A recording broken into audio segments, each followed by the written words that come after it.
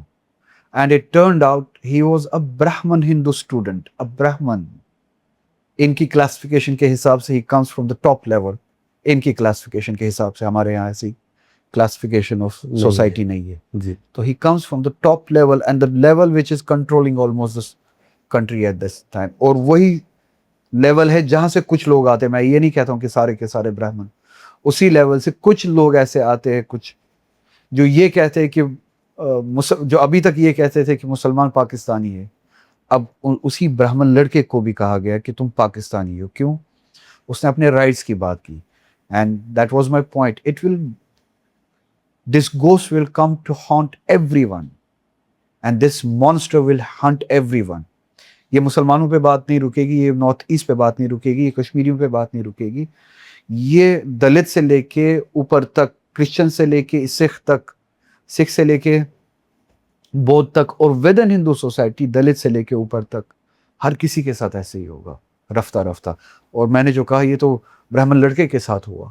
And if we want to save ourselves this disaster, we have to fall back, and زمین سے زیادہ ہمیں لوگوں کو اہمیت دینی پڑے گی.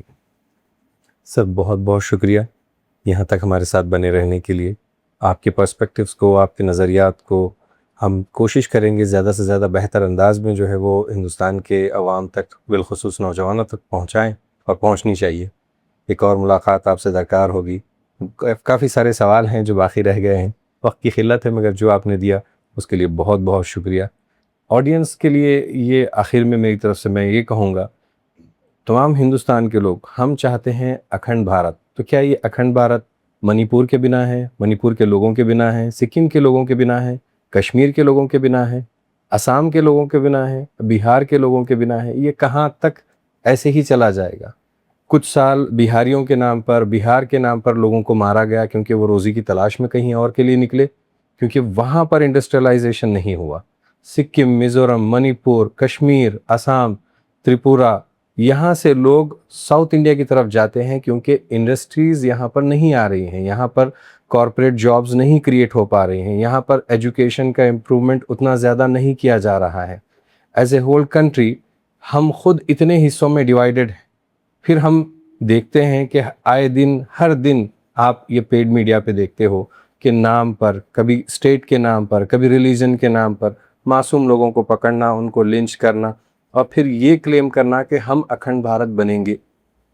یہ جو فیک کال ہے, یہ جو ایک ڈارک کال ہے, یہ کہاں تک ہم سب کو آگے لے جائے گا؟ تو ہندوستان کے عوام کے لیے یہی ہے کہ اس کو سمجھنے کی ضرورت ہے کہ لینگویج ہمارے ڈیفرنٹ ہیں, اسٹیٹس ہمارے الگ ہیں, کلچر ہمارا ڈیفرنٹ ہے, بٹ یونانیمسلی ہم ایک کنٹری ہیں. ہم کو سب کو لے کے چلنا ہوگا. ساؤتھ انڈیا کے لوگ نارتھ انڈیا اور ایسٹ انڈیا, ان تمام لوگوں کو جب تک ایکسیپٹ نہیں کریں گے as a part of India, تب تک یہ سوسائٹی میں جو پرابلمز اور جو بیہیویئرل ایشوز ہیں جو اس حد تک جا چکے ہیں کہ اب ہم خود جو ہے ایک دوسرے کے خون کے پیاسے بنے پھر رہے ہیں, یہ حالات اس وقت تک نہیں سدھریں گے. دیکھیے, رہی بات بالخصوص مسلمان اور مسلمان کمیونٹی کی, تو دیکھیے لگے گی آگ تو گھر کئی آئیں گے زد میں. یہاں صرف ہمارا مکان تھوڑی ہے. دلتوں کو سالوں سے جو ہے ان کو پرتاڑت کیا جا رہا ہے. تو ہر ایک کو اٹھنے کی ضرورت ہے اور اس ہیٹ کو چھوڑنے کی ضرورت ہے. پازیٹیو اور پروگریسو ہوں گے تبھی ہندوستان ایک اکھنڈ بھارت بنے گا, ورنہ تو پھر جیسا آغا رول اللہ سعید صاحب نے کہا, یہ ہسٹری رہی ہے ان کنٹریز کی جنہوں نے اس طریقے کی پالیسی کو اختیار کیا اور اپنی مائنورٹیز کو لنچ کرتے اور ظلم کرتے رہ گئے. وہ آج بھی اندھیروں سے نکلنے کی کوشش کر رہے ہیں. پھر ملاقات ہوگی اگلے ایپیسوڈ میں. جے ہند.